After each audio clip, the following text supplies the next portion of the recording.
who are cruel to themselves, they go on improving.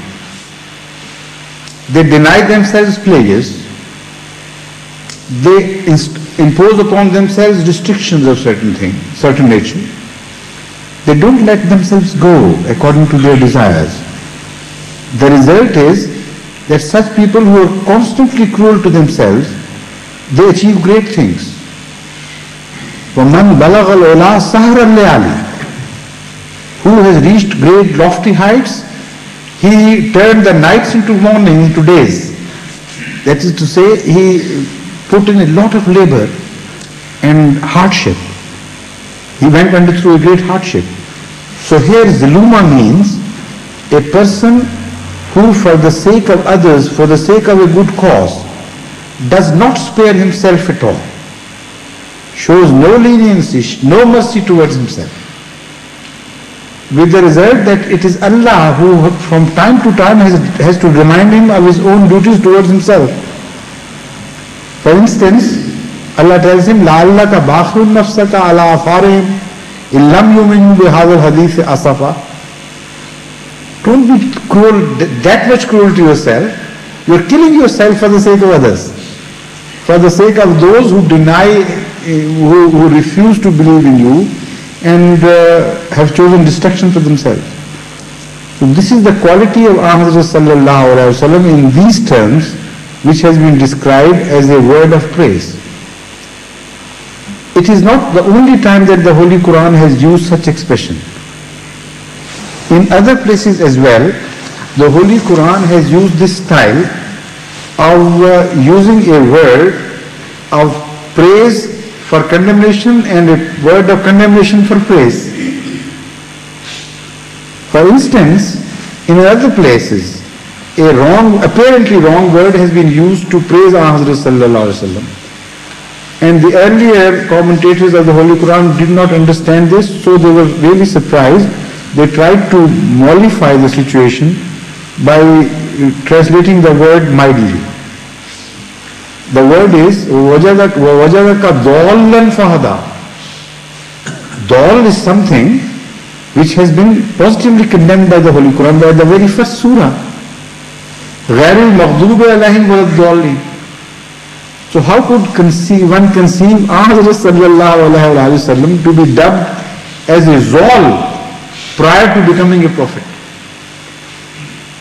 So again, a very bad word apparently is used in a situation of a very high praise, which I will explain later.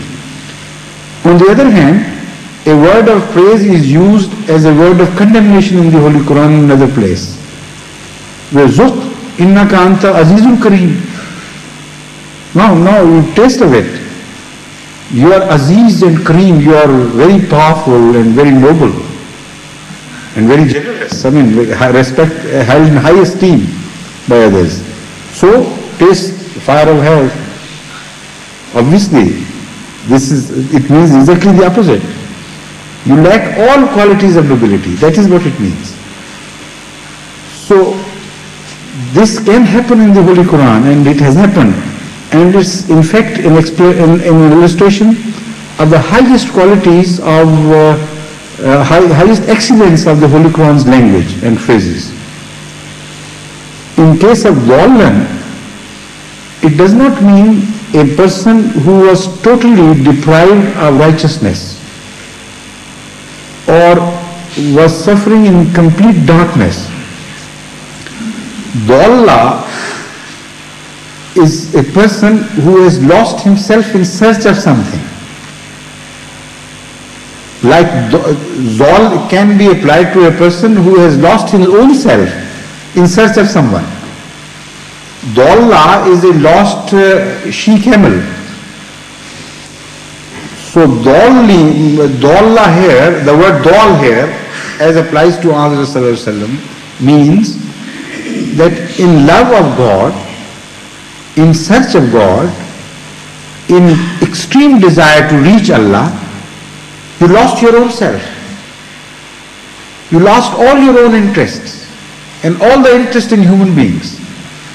The one desire which obsessed you, The one thing which you lived for was to find your God, your Creator. Fahada. As a natural result of this, as a consequence of this, as if in answer to this unsaid prayer in which you are living in a state of prayer, Allah showed you the right guidance of the same quality, of the same standard as you were searching for.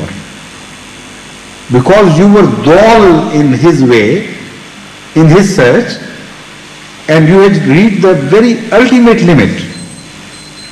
So Allah gave you a hadayah of the ultimate limit, corresponding to your being dull. So now you understand the word dull.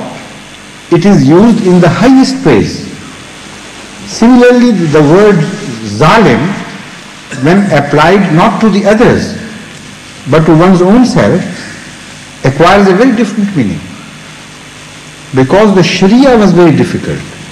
Because it was so onerous a burden, as was refused outrightly by other great people of the world, that is to say, people belonging to heavenly domains, people belonging to the earthly domains, people who acquire a lofty stature among men.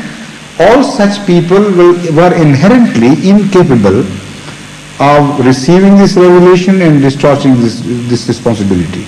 This is what it means when it says that